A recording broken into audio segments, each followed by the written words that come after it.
Hi everyone, welcome to digital GK classes. तो बिहार शिक्षक भर्ती प्राथमिक हो, माध्यमिक हो, उच्च माध्यमिक हो, एक बहुत बड़ा धमाका हुआ है। दोबारा से संशोधन हुआ है।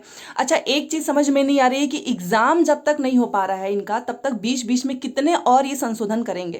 पहली बार ऐसा एग्जाम देखा जा रहा है जहां पर एग्जाम को बच्चे हैं 10 से 15 दिन और यहाँ पर संशोधन पे संशोधन हो रहा है। शायद एग्जाम कि इनको बहुत ज़्यादा जल्दी थी, या फिर नोटिफिकेशन निकालने से पहले इन्होंने सोचा ही नहीं कि हमको एग्ज़ाम कैसा कराना है। क्योंकि अभी आपको पढ़ने का समय है। बार बार आप बीपीएससी का ऑफिशियल वेबसाइट चेक करोगे, बार बार जो है आप नोटिफिकेशन देखोगे, तो अपनी पढ़ाई कब करोगे। खैर, आप देख सकते हो आज ही की है, इन्होंने दोबारा से जो है शुद्धि पत्र दिया है और शुद्ध किया है कुछ चीज़ों को। अब आपसे एक चीज़ मैं बोलूंगी, सबसे बड़ा धमाका तो यही हो गया है, क्योंकि आपको पता है कि पहले आपका क्राइटेरिया फिक्स था। अब फेल जो हो जाएगा वो भी शिक्षक बनेगा। कैसे बनेगा वो मैं आपको बताने वाली हूँ। बीपीएससी ने ऑफिशियल नोटिस जस्ट अभी जारी किया है। चैनल को सब्सक्राइब करके प्लीज वीडियो को लाइक कर दीजिएगा, क्योंकि जो भी इन्फॉर्मेशन आती है आपके काम की होती है वो मैं अपने चैनल से बताने की कोशिश करती हूँ। और अभी एग्जाम तक आपको पता नहीं और कितने संशोधन देखने को मिल सकते हैं, क्योंकि जी हाँ, पहली बार पेपर होने जा रहा है तो कुछ ना कुछ चेंजेस ये लोग करते रहेंगे, जो कि सही नहीं है।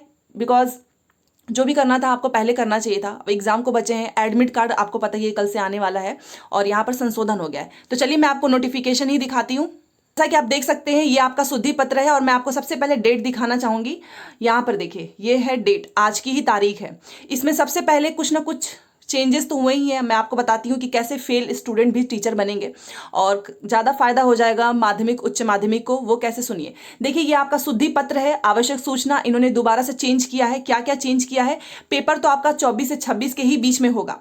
ऐसा लग रहा था कि एक एक दिन में पेपर करा देंगे, जो कि ज़्यादा सही था, बट उन्होंने वो चेंज नहीं कराया है।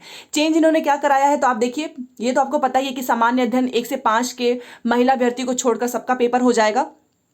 ठीक है, फर्स्ट शिफ्ट में, और दूसरे शिफ्ट में महिला अभ्यर्थियों का होगा। सेम वैसा ही 25 को महिलाओं को छोड़कर भाषा का सभी का पेपर हो जाएगा। सेकंड शिफ्ट में महिलाएं रहेंगी। 26 को आपको पता है ये 9 से 10 का पेपर है और दूसरे शिफ्ट में 11 से 12 का। यहाँ पर एक चेंज ये हुआ है, यहाँ पर आप ध्यान से देखो, 1 से 5 में आपको पता है कि विद्यालय अध्यापकों के लिए उर्दू बांग्ला विषय पद पर चयनित करने वाले अभ्यर्थियों को दिनांक 25/8/2023 को आयोजित होने वाली भाषा विषय में उर्दू बांग्ला विकल्प चयनित करते हुए उत्तर दर्ज करना है। क्योंकि देखो, इंग्लिश आपका कंपलसरी है, बट 75 नंबर आपका आएगा। तो अगर 75 नंबर में अगर आपने उर्दू चूज किया है तो आपको उसी दिन उर्दू का पेपर देना है। अगर आपने बांग्ला चूज किया तो आपको बांग्ला का देना है।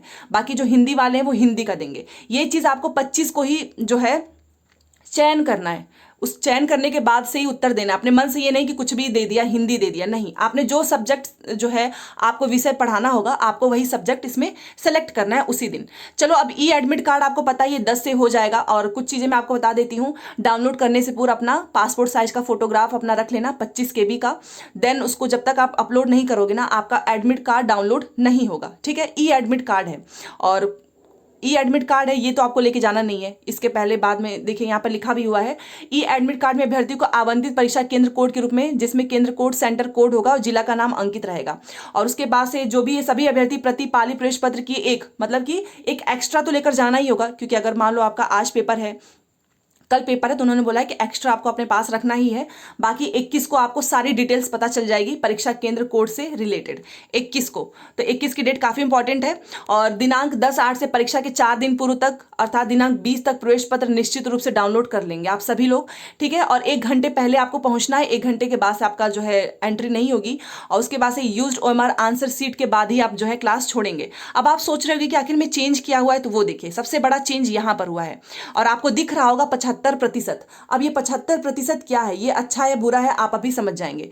देखिए, यहाँ पर लिखा है कि उक्त विज्ञापन की कंडिका 6 लिखित परीक्षा के विभिन्न कोटि के उम्मीदवारों के लिए आपको पता है कि आपका जो है एक क्वालिफाइंग जो है मार्क्स वो फिक्स किया गया है।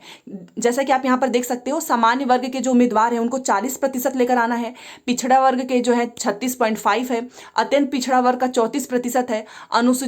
अनुसूचित जाति एवं जनजाति के लिए 32% है। ये आपको फिक्स किया गया है। बट इन्होंने चेंज क्या किया है, इन्होंने ये चेंज किया है कि इतना तो आपको अनिवार्य करना होगा, अन्यथा वे परीक्षा से बाहर हो जाएंगे। के साथ निम्नलिखित संशोधन किया गया है। क्या संशोधन है कि परंतु कुल रिक्तियों अथवा कुल अभ्यर्थियों दोनों में से जिसकी संख्या कम हो उसके कम से कम 75% तक निम्नतम पूर्णांक में अनुशंसा भेजने हेतु आवश्यकतानुसार हम क्या करेंगे, अभ्यर्थी के हित में इस हद तक शिथिलता रखेंगे और उनको सम्मिलित करेंगे। पूर्व में दिनांक 30/5/2023 को प्रकाशित विज्ञापन को इस हद तक संशोधित समझा जाए, अन्य से शर्तें यथावत रहेंगी। मतलब कि अब जो भी संशोधन हुआ है पहले, अब उसको आपको इन सभी को भी सम्मिलित करना होगा, ठीक है, बाकी सब कुछ सेम रहेगा। अब आप में से बहुत से लोग समझ नहीं पाए होंगे।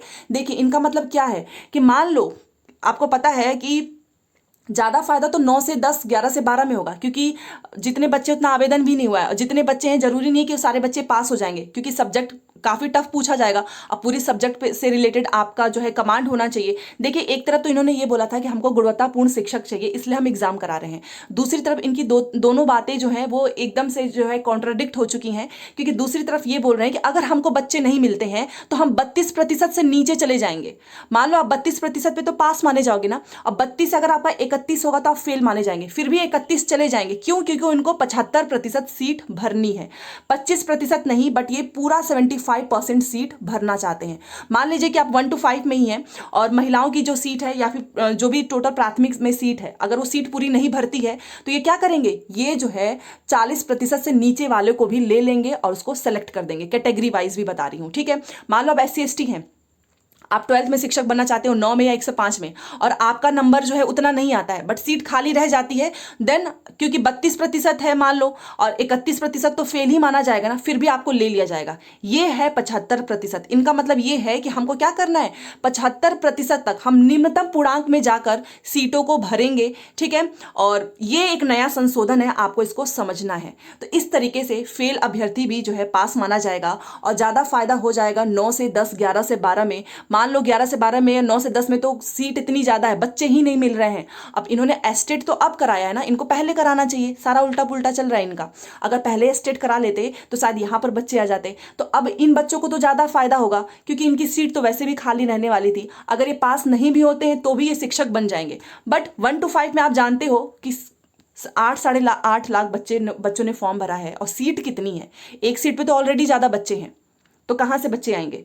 तो ये तो अब देखते हैं कैसा होता है, पेपर कैसा आता है। अगर पेपर ज़्यादा ही टफ आ जाएगा तो आप भी जानते हैं फिर इनको नीचे लेना ही पड़ेगा। मैं 1 to 5 की बात कर रही हूँ। मान लो इन्होंने क्राइटेरिया जो 40% फिक्स रखा है, और अगर इतने नंबर नहीं आ पाते हैं तो फिर ये इसके नीचे भी जाकर बच्चों को सेलेक्ट कर लेंगे। तो आई होप आप समझ गए होंगे, और ये इनका आज का संशोधन है, और भगवान करे कि इसके बाद से कोई संशोधन ना हो। देखो अगर यही सारी चीज़ें करनी थी तो फिर आप वैसे ही ले लेते, बस सीटेट पे ही पास ले लेते, क्योंकि अगर 9 से 10, 11 से 12 का शिक्षक, क्योंकि आप जानते हो हायर एजुकेशन में पढ़ाना है, बच्चों के भविष्य का भी सवाल है, और आप फेल वालों को भी ले लोगे, फिर आपकी बातें जो है वो सही तो होती नहीं है कि आपको शिक्षक, गुणवत्तापूर्ण शिक्षक जो है वो चाहिए, इसलिए आप परीक्षा करा रहे हैं। खैर जो चीज़ें थी वो मैंने आपको बता दी है। एक चीज़ मैं आपको बोलूंगी, आप पढ़ाई करते रहो, क्योंकि अभी कुछ ना कुछ संशोधन फिर से हो जाएगा। अभी राजकर्मी की बात चली रही है, तो अब यहाँ पर एक नया संशोधन आपके सामने है कि आप पढ़ाई करो, और अगर सीट खाली बच जाती है तो सरकार वो सीट भर देगी 75%, ठीक है। तो 75% तक भरेगी, 25% नहीं, बट उनका जो है कि हम 75% सीट हम भरना चाहते हैं। ये इन्फॉर्मेशन थी। कोई भी डाउट हो कमेंट कर देना। मिलते हैं नेक्स्ट क्लास में। Thanks for watching.